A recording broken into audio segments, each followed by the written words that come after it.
Welcome back to the deep dive. Today we are stripping away the polite veneer of history to look at something much uglier. And much more urgent, frankly. Yeah, we're talking about the British Empire, the machinery of slavery, and a very sophisticated, very modern political project. A project designed to tell you that, none of it was really that bad. It's a project that's gaining a lot of traction, isn't it? It is. We're looking specifically at the work of Lord Nigel Biggar. He's an Oxford theologian, a conservative peer. And he wrote a book with the title that tells you exactly what game he's playing. Reparations. Slavery and the Tyranny of Imaginary Guilt. The Tyranny of Imaginary Guilt. Wow, that's quite a phrase. It is. It sounds less like a historical argument and more like a diagnosis. Like he's telling the country, you're not actually guilty, you're just suffering from a delusion. That is exactly the premise. Biggar isn't writing a history book in the traditional sense. He's constructing a defense. A defense. He believes that the West, and specifically Britain, has been infected by a canker of shame. That's his word. A canker. And he argues this shame makes the country weak. It makes it vulnerable to enemies like China, and it erodes the self-confidence of the establishment. So his mission is to cure that shame? Precisely. So this isn't a neutral inquiry into the past. It's an intervention for the present. And to make that intervention work, he has to dismantle the entire case for reparations. Exactly. But he doesn't just say we can't afford it. He goes for the moral jugular. He tries to argue that the British Empire, while not perfect, was morally impressive. And that the demand for reparations is based on a lie. That's it. So we're going to break down exactly how he builds this argument, because when you look closely, it relies on a lot of smoke and mirrors. Well, let's start with the foundation. His first move seems to be the classic everyone was doing it defense. Oh, yeah? I feel like I hear this every single time the empire comes up. The universality defense. It is his absolute bread and butter.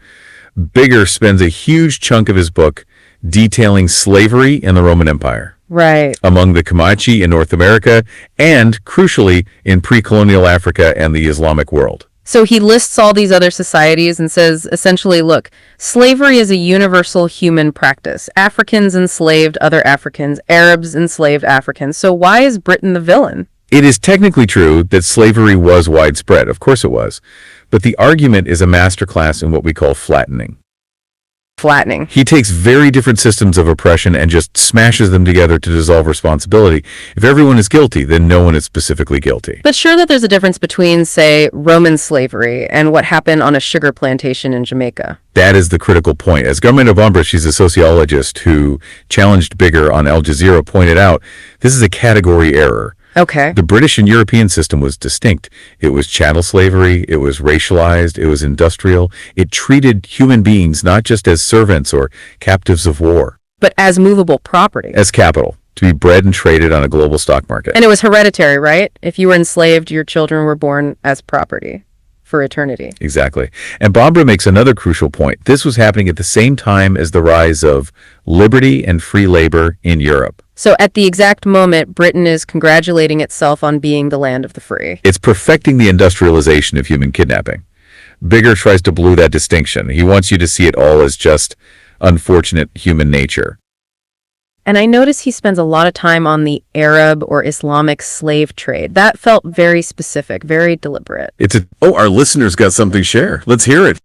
Okay, before we move to the religious aspect of the conversation, I want to address the universality of slavery that Lord Biggar repeatedly points to, because he's claiming that slavery existed across many societies, including Africa. So my question is, why does he believe that fact lessens Britain's moral responsibility for creating and enforcing a global racialized slave system?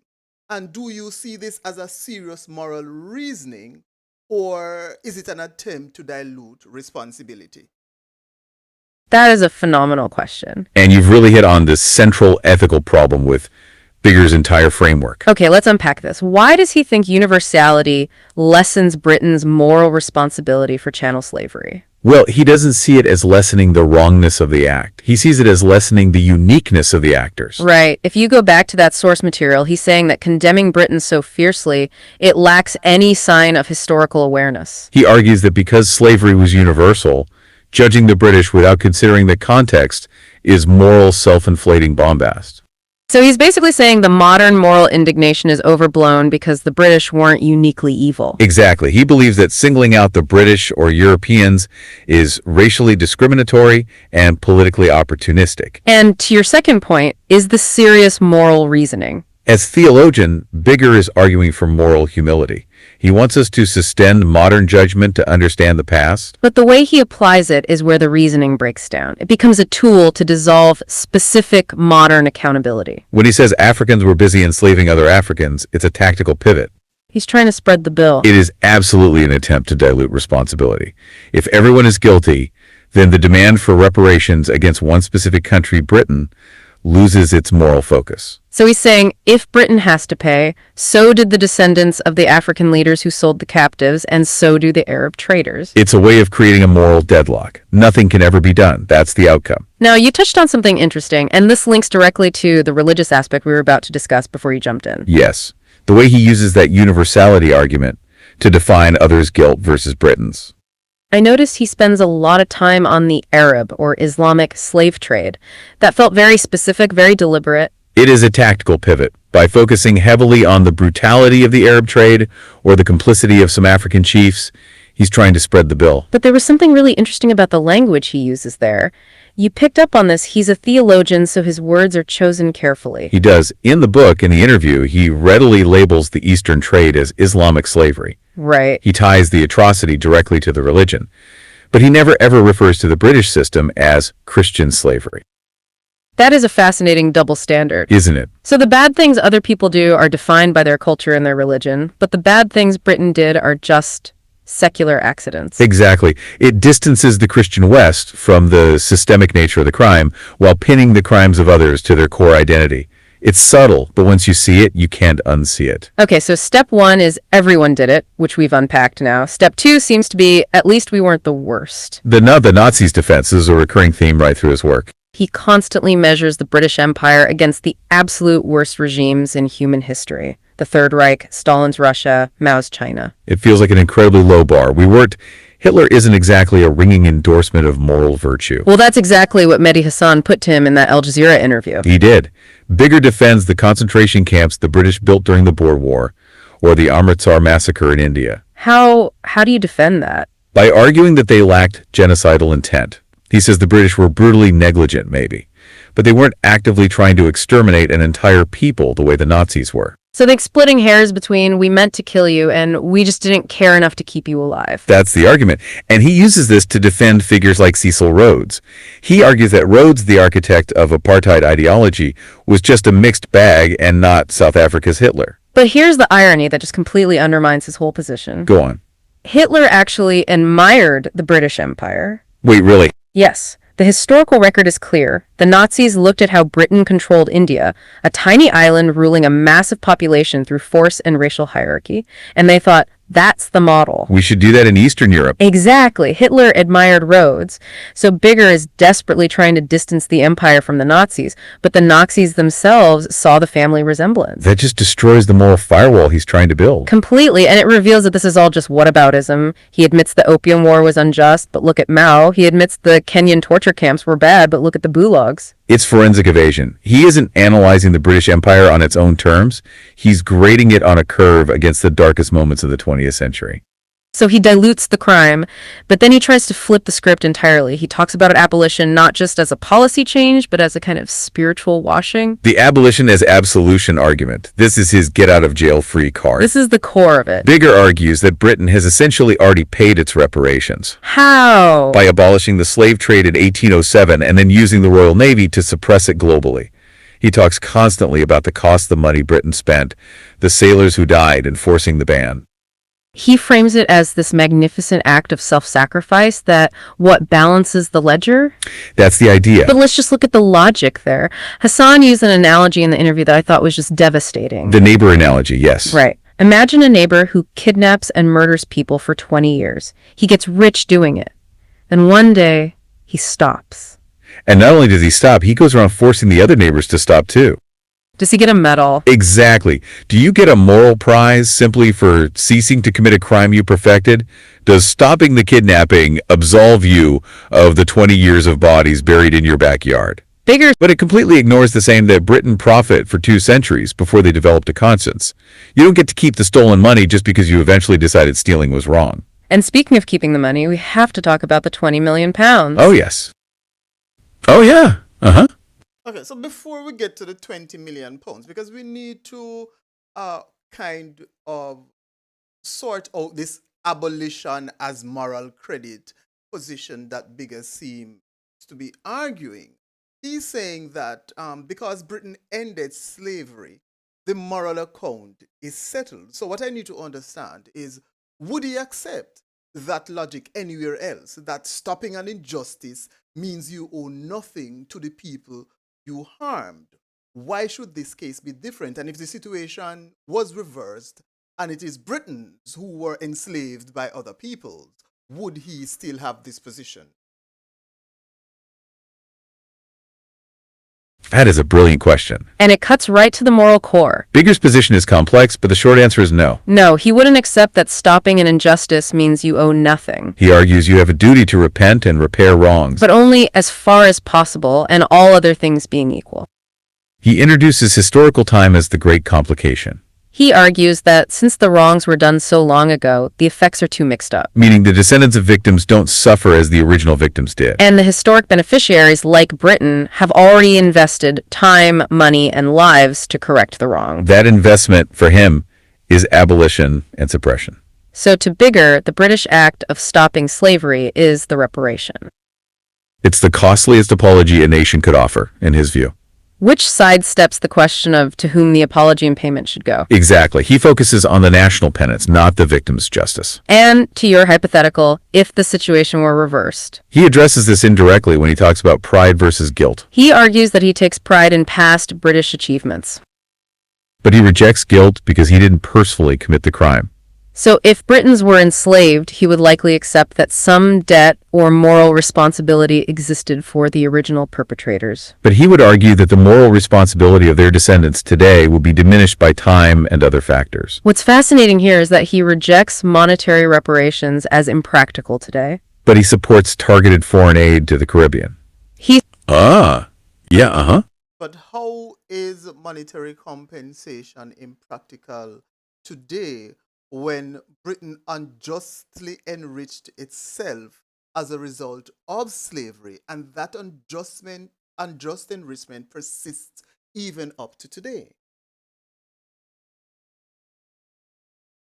That is the central counter-argument to Biggar's entire thesis. And it links right back to the 20 million pounds we were just about to discuss. Exactly. Biggar's claim that monetary compensation is impractical relies heavily on 2 things. First, the passage of time, which he says makes the causal links too murky. And second, that there's no clear way to quantify the harm or identify who gained and who lost today. He argues that unless you can trace the exact pathways of gain, you can't logically enforce reparations.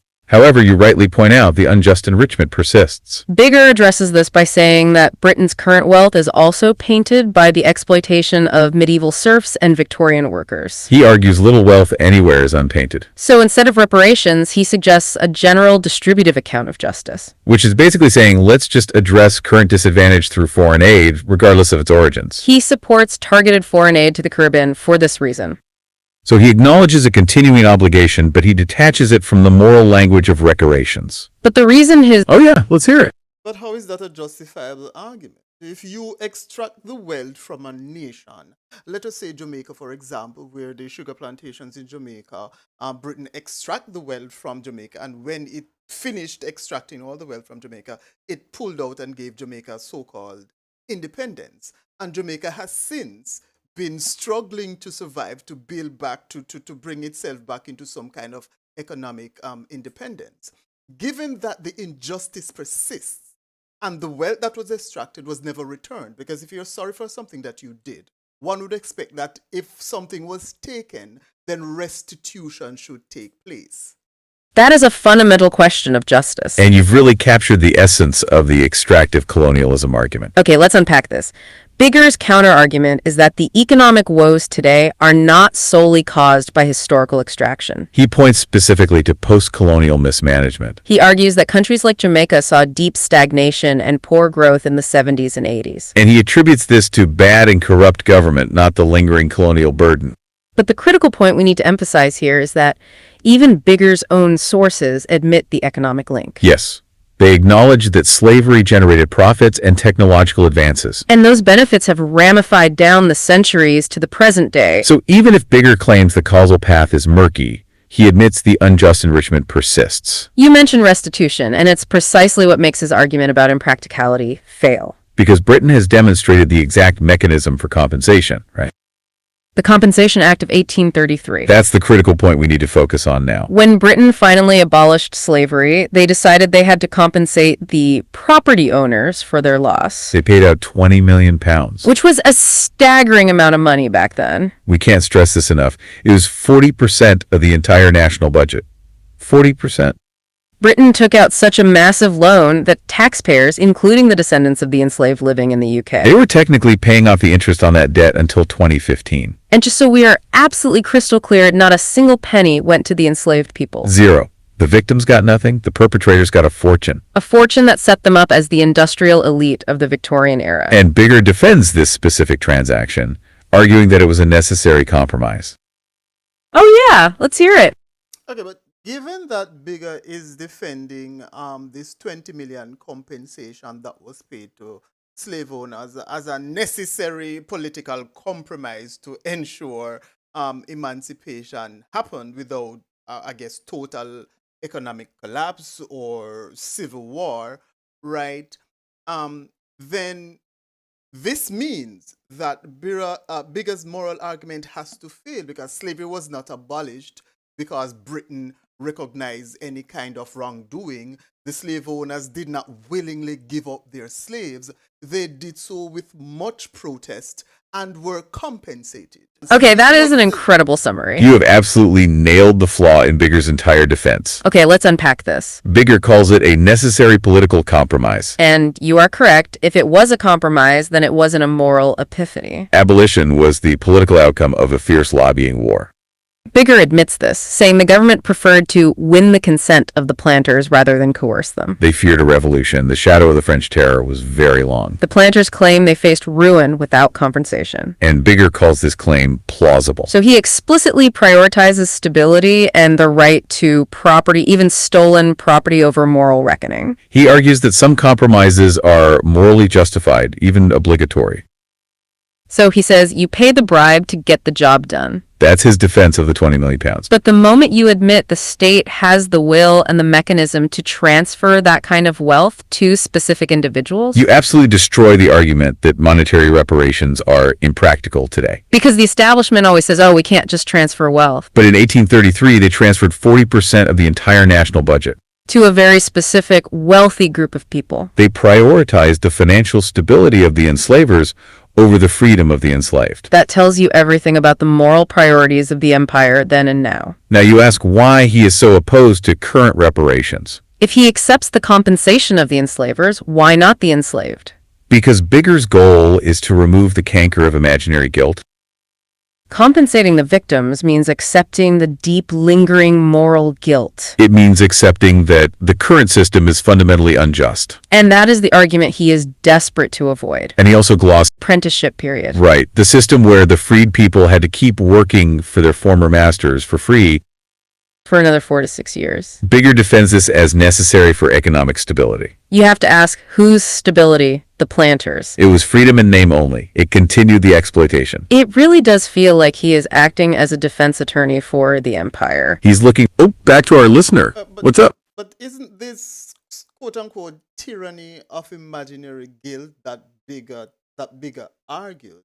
Isn't that some kind of indictment on his own moral standing?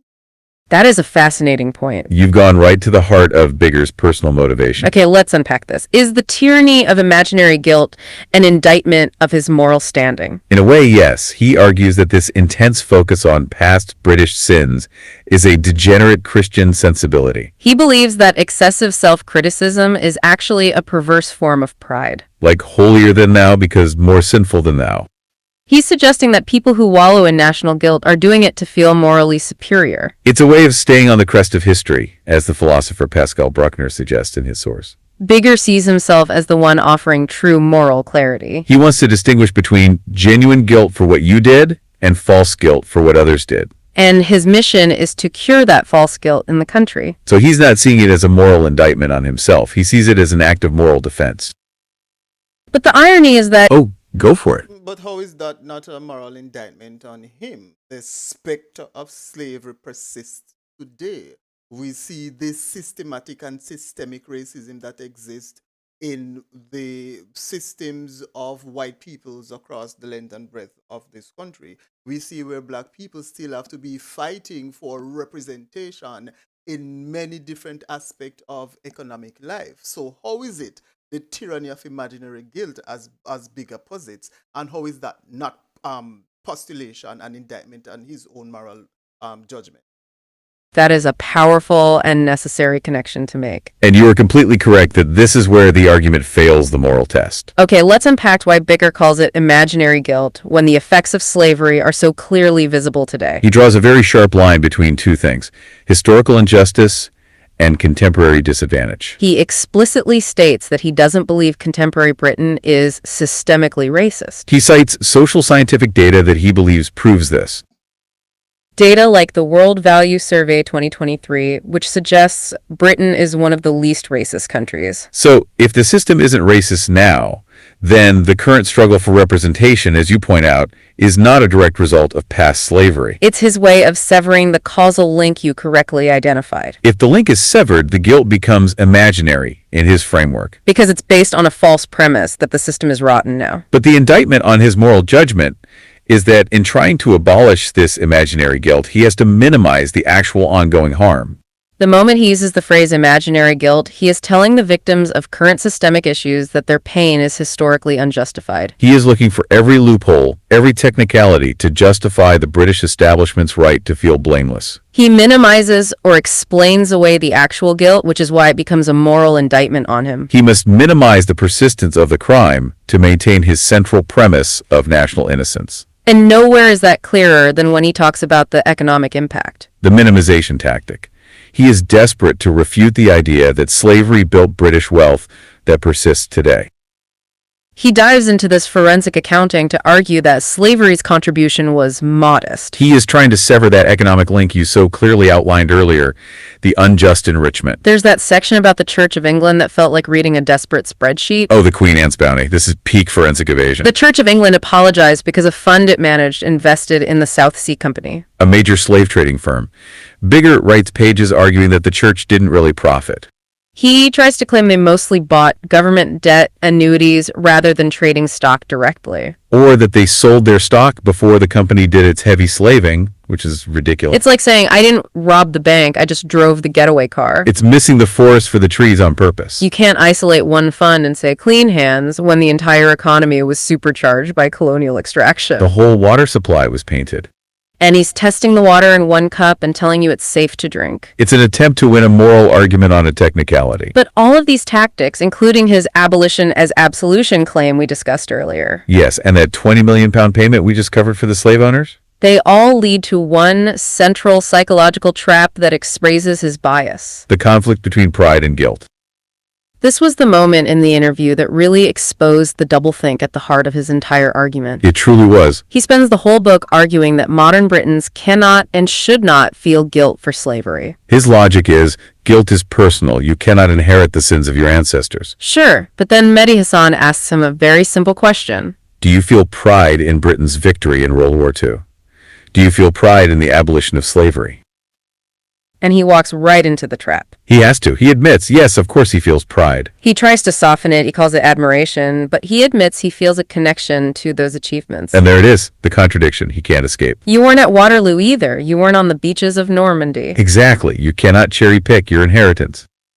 If you claim the glory of the victories you didn't personally participate in, you must also own the shame of the crimes you didn't personally commit. He wants it both ways. He wants the positive moral inheritance. He wants the history of the empire to be a battery pack for modern confidence. Something to make the West feel strong and righteous. But he wants to surgically remove all the racism you pointed out that persists. He wants to say, we won the war, but they sold the slaves. And that is what this is all about. It's not just about history. It's about identity. Biggar is terrified that if the West admits that its wealth and power are built on a foundation of atrocity, It loses its moral authority to lecture the rest of the world today. so the refusal to pay reparations isn't just about greed or practicality. It's about fear, the fear of equality. Because if you admit the debt, you have to treat the people you owe as equals. You have to admit that the playing field was never level and still isn't. And he wants to maintain the illusion that the West is on top because of its virtues. Not because of its violence. So when we see arguments like these anti-woke history books, we need to recognize them for what they are. They aren't trying to correct the record. They're trying to protect a self-image. Precisely. Biggar frames himself as a brave truth-teller fighting against the tyranny of guilt. But what he's actually defending is the tyranny of innocence. He is defending the establishment's right to feel good about itself, no matter what the facts say. And to maintain that good feeling, he has to minimize the humanity of the millions of people who were crushed by that system. He has to turn their suffering into a footnote, an unfortunate event, rather than the central crime that it was. That is the cost of his argument and his moral standing. To save the conscience of the empire, you have to silence the victims. Again, It's a sobering realization. The book is Reparations, Slavery, and the Tyranny of Imaginary Guilt. but the real takeaway seems to be about the lengths people will go to avoid looking in the mirror. And the question we should probably leave you with is this. If your version of history requires this much rhetorical gymnastics, If you have to use forensic accounting and moral relativism just to prove you aren't the bad guy, who exactly are you trying to convince? and why are you so afraid of the answer? That's the question we are left with. Thanks for listening to The Deep Dive. We'll see you next time.